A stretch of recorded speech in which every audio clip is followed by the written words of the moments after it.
Nous sommes heureux de vous avoir nombreux devant vos postes téléviseurs pour nous suivre en ces moments. Fidèles téléspectateurs, au nom de toute l'équipe de Chez Nous Magazine, nous vous disons bonjour. Je vous annonce qu'aujourd'hui, je ne suis pas seule dans ce plateau. Je suis bel et bien accompagnée de notre pasteur J.C. Moulamba de la Sekandji, quartier 8. Et ensemble avec lui, nous allons contourner un sujet intitulé « Les conséquences de la mauvaise utilisation du sexe » en vue d'éclaircir l'opinion pour tous. Et ensemble, je vais déjà saluer le pasteur pour commencer cette émission. Bonjour pasteur.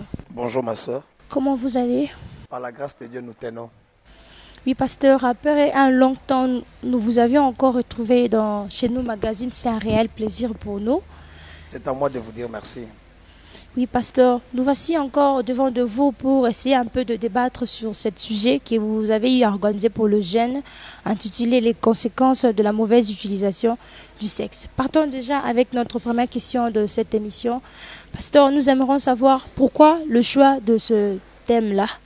Merci beaucoup, ma soeur. Nous avons bien voulu exploiter ce thème par rapport aux situations que traverse la jeunesse d'aujourd'hui, par rapport à ce que nous sommes en train de vivre dans la vie quotidienne des jeunes. Et nous avons remarqué que nous n'arrivons plus à gérer beaucoup de jeunes. Nous les perdons au bas âge, au lieu d'avoir plus de vieillards ces derniers temps. Mais ce sont des jeunes qui sont en train de mourir parce que nous nous contentons seulement de leur dire « vous allez vous marier, vous allez voyager ». Mais nous ne nous contentons pas de leur montrer quels sont les facteurs qui peuvent les maintenir à avoir tout ce que nous leur promettons. C'est ainsi que nous sommes dit que mieux vaut les éduquer à la source, mieux vaut les former à la source, afin que nous puissions avoir des jeunes meilleurs pour un Congo, un futur Congo meilleur, et pourquoi pas avoir des gens qui pourront relever les défis de ceux-là qui ont échoué dans le temps. Oui, pasteur, quelle est l'importance de ces enseignements vis-à-vis aux jeunes? L'importance est que nous voulons former, nous voulons éduquer, nous voulons réorienter, rééduquer certaines personnes qui ont perdu cette éducation. Il y a d'autres familles, les lots basus chanceux, il y a qu'on soit éducation dans leur vie. Il y a être formé sur la matière sexuelle aujourd'hui, qui a été considéré depuis longtemps comme un sujet tabou. Mais aujourd'hui, nous avons compris, même si la famille ne peut pas le faire, mais nous, en tant qu'éducateurs physiques et spirituels, nous pouvons le faire afin de redorer ce blason terni autrefois par nos familles. Pouvez-vous nous expliquer concrètement de quoi s'agit-il de la mauvaise utilisation du sexe? Oui, le sexe en soi n'est pas mauvais. L'utilisation du sexe n'est pas mauvais, mais on parle de la mauvaise utilisation. Parce qu'aujourd'hui, on a commencé à changer la nature que l'Éternel a créée. Si nous lisons dans le livre de Romains chapitre 1er, du premier verset jusqu'au verset 21e, nous allons voir que la Bible dit que Dieu les a livrés dans leur passion infâme parce qu'ils ont changé la nature de Dieu dans la contre-nature. C'est-à-dire que nous avons vu que l'utilisation n'était pas selon que le Créateur l'avait dit. On a fait le sexe masculin et le sexe féminin afin que ces deux organes génitaux puissent se rencontrer et pour qu'ils puissent y avoir plaisir et pour qu'ils puissent aussi avoir la procréation. Mais aujourd'hui, ce n'est pas le cas. On a changé la façon de l'utiliser et ça a amené des maladies, ça a amené la mort, ça a amené la déformation même psychique de la personne. Et vous voyez que tout est foutu. On n'a plus des gens qui raisonnent comme il faut. On a maintenant des malformations. On a des gens qui sortent avec une mauvaise vision des choses.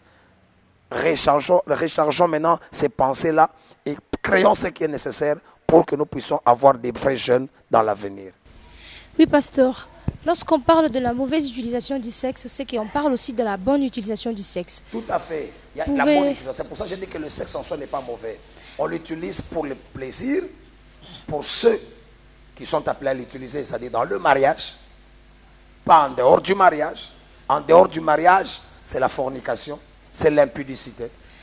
Pouvez-vous nous établir un parallélisme entre la mauvaise utilisation du sexe et la bonne utilisation du sexe? La bonne utilisation du sexe, c'est lorsque je suis dans le mariage, j'ai mon épouse, nous avons tout le temps de faire les rapports génitaux comme nous voulons le faire, à n'importe quel moment, selon les normes que nous voulons et selon le temps que nous sommes répartis, parce que c'est très bien de le faire et ça donne du plaisir Et deuxièmement, ça nous permet d'avoir des enfants, la procréation. Ça permet aussi de se communiquer certains caractères génétiques. Hein? Ça permet aussi d'être en bonne santé aussi. C'est un exercice aussi qui donne aussi la santé, qui guérit aussi certaines maladies. Alors, la mauvaise utilisation, c'est le contraire de la bonne. C'est-à-dire, je ne l'utilise pas dans le norme, c'est-à-dire en dehors du mariage, et ce qui n'est pas bon. Or, c'est le bon cadre des rapports génitaux, c'est dans le mariage.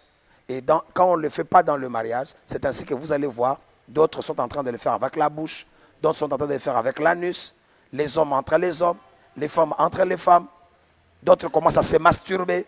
C'est la mauvaise utilisation du sexe, parce que d'autres le font parce qu'ils ont vu dans des films pornographiques.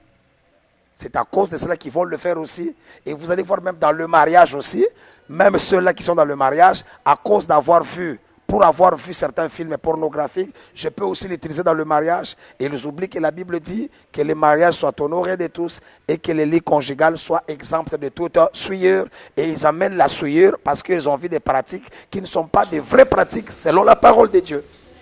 Oui, pasteur, si je vous ai bien compris, vous avez dit que le jeune d'aujourd'hui ne respecte pas l'utilisation normative du sexe. Un grand nombre, si on peut le dire. Oui, pasteur, en tant qu'un homme de Dieu, quelle est la stratégie que vous pouvez dire aux jeunes de pouvoir bien utiliser le sexe? Nous avons commencé d'abord par la formation, par les conférences, et nous allons aboutir à d'autres séminaires sur ce point-là. Mais je demanderai aux jeunes de bien suivre les formations quand ils entendent ces sujets-là qui par-ci par-là, par des éducateurs qui les apprennent à voir. Parce que quand il y a mauvaise utilisation du sexe, il y a des conséquences. Parce qu'on a parlé des conséquences. On peut bien citer très bien ces mauvaises utilisations, mais n'oubliez pas, ce sont les conséquences qui amènent la destruction. Donc ce qui était plus important pour nous dans ce sujet, c'était de montrer les conséquences qui en découlent dans la mauvaise utilisation. Oui, pasteur. Est-ce que la Bible détermine un âge qu'on pourra exploiter le texte? La Bible n'a pas déterminé l'âge où on pourra utiliser le sexe, mais du moins, quelqu'un qui peut bien utiliser le sexe, c'est quelqu'un qui est déjà devenu mature. Parce qu'un enfant peut jouer avec le sexe sans pourtant le savoir de quoi il est en train de faire. C'est au moment où on acquiert l'âge de la maturité, on acquiert l'âge après la puberté, où on doit éduquer la personne à savoir qu'à cet âge déjà, tu peux procréer. Tu peux déjà être quelqu'un qui peut féconder, tu peux être fécondable. En ce moment-là, faites attention, quand il y a un rapport génitaux, tu peux avoir la grossesse, tu peux attraper certaines maladies. Quand tu utilises le sexe avec quelqu'un qui est infecté d'une maladie sexuellement transmissible, c'est à ce stade-là qu'on peut éduquer quelqu'un, on peut le montrer. Mais quand il est encore enfant, il est encore non pubère, ça ne servira à rien, mais avec tout ce temps-là, l'éducation, la formation est toujours nécessaire, bien qu'il n'a pas encore atteint cet âge-là, mais amenons-le à le former, à comprendre. Lorsqu'il atteindra l'âge, il pourra bien l'utiliser comme il faut. Oui, pasteur, quels sont les enjeux ou les conséquences de la mauvaise utilisation du sexe ainsi que de la bonne utilisation du sexe? Merci beaucoup. La bonne utilisation du sexe amène à avoir une bonne relation dans le foyer. Et vous allez voir qu'il y a un très bon dialogue entre le mari et sa femme. Nous aurons des beaux enfants qui vont naître issus de ces rapports sexuels. Nous aurons du plaisir. Ce plaisir-là réconforte l'amitié et l'amour entre l'homme et sa femme. Mais quelque chose qui s'est fait hors du mariage. Et cela nous amène souvent à des conséquences. Vous allez voir que le jour où Amnon a connu Tamar, sa fille, après le rapport sexuel, il a eu sa sœur en adversion. Il a senti la haine de la sœur parce que ça s'est fait hors les normes. C'est-à-dire qu'il a fait quelque chose qui n'est pas dans la volonté de Dieu. Quelque chose qui n'était pas à leur possession. C'est-à-dire qu'il est allé en dehors de la volonté de Dieu. Regardez ce qui a amené. Or, après les relations sexuelles, on ne peut pas être fâché. On doit se sentir heureux. Dans le plaisir, on se communique, on se dit des bonnes choses après avoir fait cela. Mais quand ça se fait dans les bêtises, vous allez voir quelqu'un après qui vient vous dire, ah, tonton, tant que cela qui m'a kamwana kangami, kebaganayo, nazai kangamo côté, voyez, il commence à nier quelque chose qui lui a donné le plaisir. Donc ça veut dire que quelque chose qui s'est fait en dehors de la volonté dans les normes a toujours certaines conséquences. Deuxièmement, nous pouvons avoir des grossesses indésirées. Des grossesses indésirées. Sur base de cela, vous allez aussi voir maintenant des avortements qui en découleront. Quelqu'un qui fait des avortements. Pourquoi? Tout ça pourquoi? La mauvaise utilisation du sexe. Vous allez voir quelqu'un qui va maintenant attraper des infections sexuellement transmissibles. Parce qu'ils ne se sont pas protégés. Ils n'ont pas fait des textes pour savoir si cette personne est infectée ou pas. Quand on voit les maladies sexuellement transmissibles, on ne voit pas seulement le sida. Il y a beaucoup de maladies. Il y a beaucoup d'infections. C'est ce qu'on appelle des IST. Nous avons des gonocoques, nous avons des syphilis, nous avons la blénorragie, nous avons des herpès. Parce qu'il y a des gens qui font même, ils se sucent.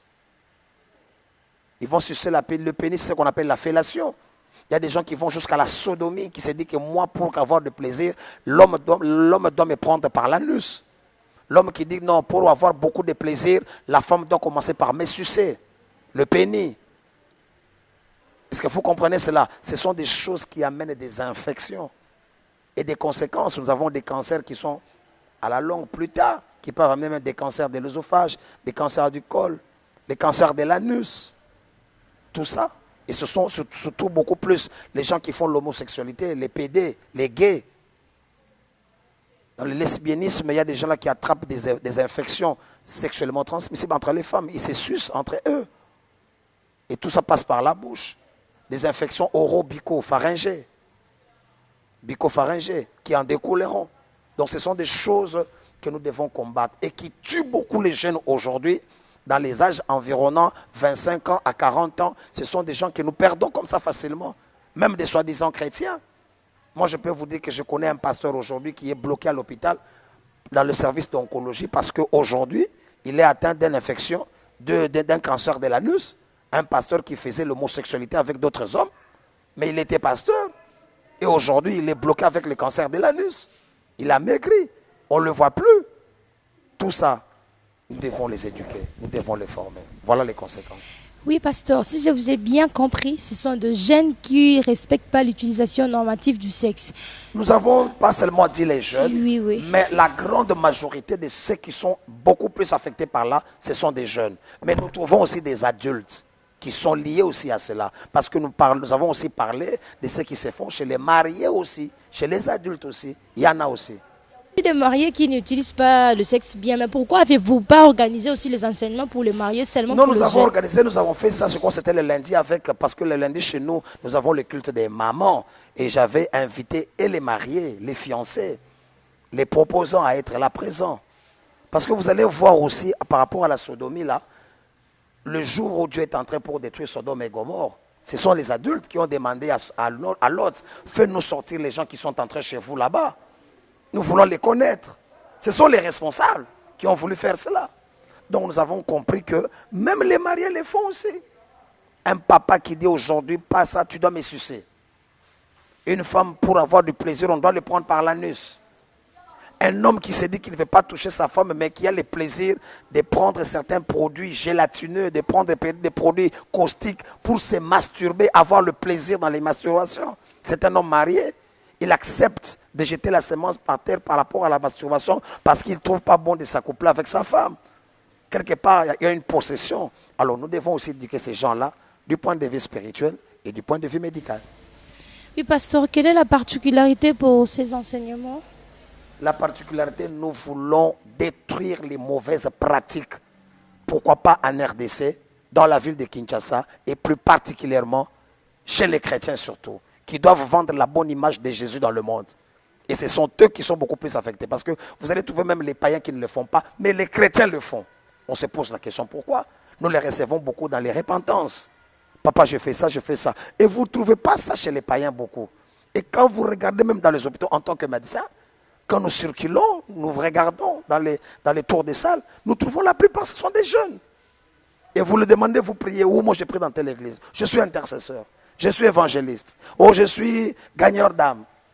Mais pourquoi un gagneur d'âme peut arriver jusqu'à ce stade-là? Ça fait mal. Et c'est là où ma conscience a été interpellée, que je puisse aussi éduquer les jeunes en ce sens-là.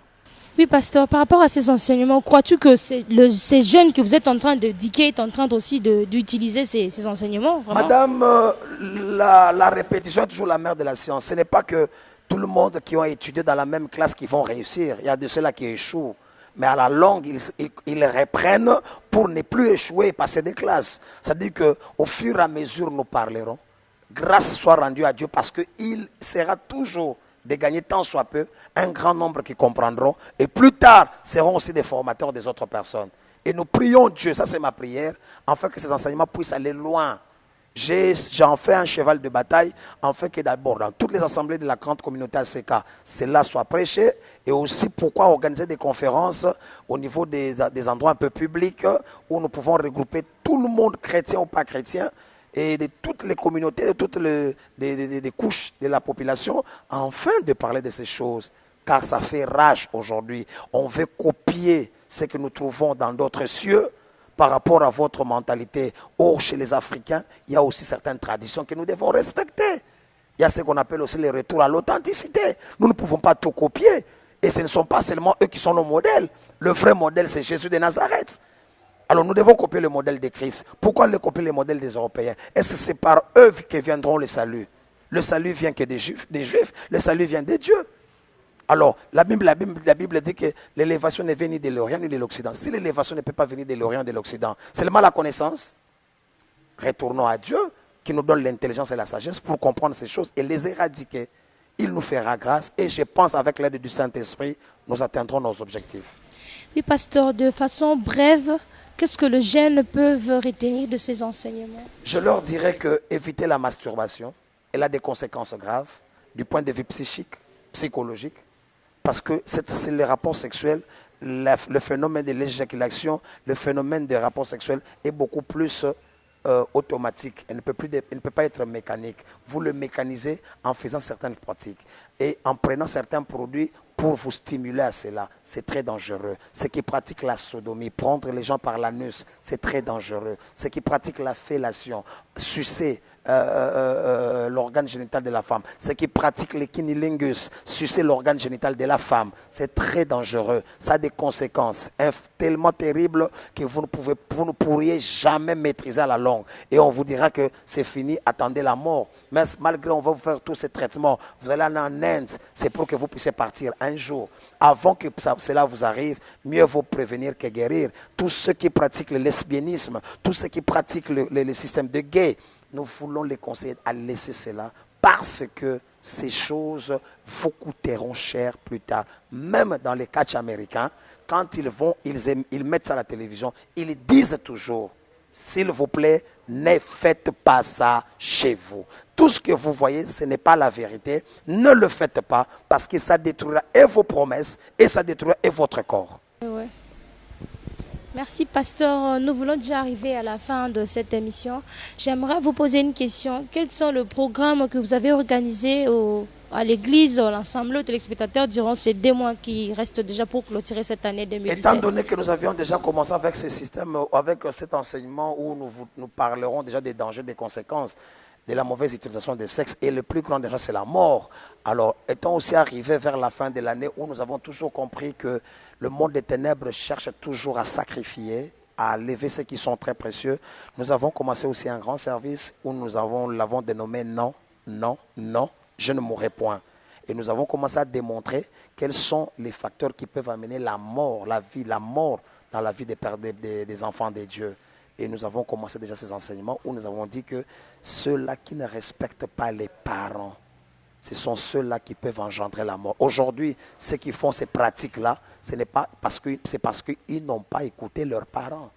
S'ils avaient écouté les enseignements de leurs parents, ils ne pouvaient pas devenir gros précocement. Ils ne pouvaient pas jamais avorter. Ils ne pouvaient pas faire ces pratiques s'ils avaient écouté les conseils.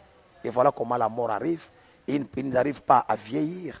Ils meurent à bas âge. La Bible dit, enfants, obéissez à vos parents. Honorez vos parents, afin que vous viviez longtemps sur la terre. C'est avec une promesse. Celui qui maudit ses parents, sa lumière s'éteindra dans les ténèbres.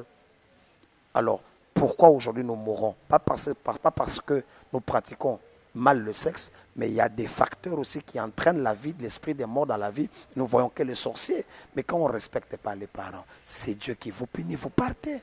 Et la mort arrivera. Et ces enseignements ont commencé. Et nous voulons ramener les enfants de Dieu à comprendre, même si tu prieras, mais si tu n'as pas la bénédiction de tes parents, tu ne réussiras pas. Même si tu t'es marié, même si tu as de l'argent aujourd'hui, finalement tu les perdras. Un jour, tu resteras main vide parce que ce sont les représentants de Dieu sur la terre. Même si ton père, ta mère, aujourd'hui on les qualifie de sorciers, ils restent parents. Nous ne voulons pas des enseignements qui disent oh, un enfant qui commence même à chasser sa mère de la maison, chasser son père, parler mal de ses parents, parce qu'il y a une prophétie qui a dit que son père ou sa mère est sorcier. Tu es maudit toute ta vie. Ceux qui combattent ton père, c'est un esprit. Combat l'esprit, mais ne combat jamais les parents. C'est ça l'enseignement que nous sommes en train de démontrer jusqu'au mois de décembre. Oui, pasteur, une dernière présentation pour ceux qui te regardent, qui ne te connaissent pas. Je suis le pasteur Jean-Claude Moulamba, communément appelé Papa Solution.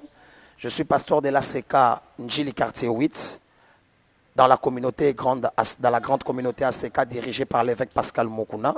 Et il m'a donné l'assemblée de Njili pour le diriger. Je suis ici, je reçois tous les jours, de mardi jusqu'à samedi. Je reçois, nous avons le culte lundi qui est le culte des mamans, de 17h jusqu'à 19h. Et le mardi, mercredi, jeudi, vendredi, nous avons culte le matin de 9h à 12h et le soir de 17h jusqu'à 20h. Et les dimanches, nous avons deux cultes, des cultes qui commencent de 6h30 à 10h30 et un culte de combat qui commence de 17h jusqu'à 19h30, le culte des familles, où nous prions pour les familles. Ce sont là les programmes qui concernent la séquence du quartier 8. Et si on peut me contacter, c'est au numéro 00243 comme code indicatif, le 9 99 28 50 43. 9 99 28 50 43 ou bien le 89 518 28 54. Voilà. Pasteur, un mot de la fin pour clore déjà cette émission. Je demande à ce peuple qui me suit, à ce jeune qui me suit, à ce couple, à ces fiancés qui me suivent, vous voulez avoir un avenir meilleur, essayez de bien utiliser votre sexe. C'est par le sexe qu'on se transmet certains caractères. C'est par le sexe qu'on peut se transmettre certains combats. Les échecs peuvent se transmettre même par le sexe. Utilisez le sexe à bon escient et dans les normes. En dehors du mariage, c'est un péché. Dans le mariage et dans les normes aussi, Dieu va vous bénir. Ne suivez pas ce que vous regardez à la télévision. Ne le pratiquez pas parce que Dieu ne vous a pas demandé de le faire. Mais faites ce que Dieu vous a dit de faire. Vous irez loin et vous vivrez longtemps sur la terre. Voilà. Merci, pasteur. Fidèles téléspectateurs, nous sommes bel et bien arrivés à la fin de cette émission. Merci pour tous ceux qui nous avaient suivis. Comme rappel, nous avons eu à recevoir le pasteur J.C. Moulamba de l'ACK Njili quartier 8 qui a eu un peu à développer ces sujets qui est en train de parler aux jeunes de la conséquence de la mauvaise utilisation du sexe. Sur ce, il a montré comment est-ce qu'on peut utiliser le sexe et comment est-ce qu'on ne peut pas utiliser le sexe. Reste à vous de découvrir qu'est-ce que tu peux retenir, qu'est-ce que tu ne peux pas retenir, car le but de ces enseignements est ne prenez pas le sexe comme un jouet et même sa pratique comme un jeu. Donc, il ne faut pas jamais jouer avec le sexe, car si tu joues avec le sexe, ce chemin peut t'amener au ciel, peut t'amener aussi en enfer. Reste à vous de découvrir. Si vous avez aimé cette émission, dites merci à Léon Bilili qui était derrière la caméra et toute l'équipe de Chez Nous Magazine. Sans oublier encore Léon Bilili qui était à la réalisation de ces images telles que vous le voyez.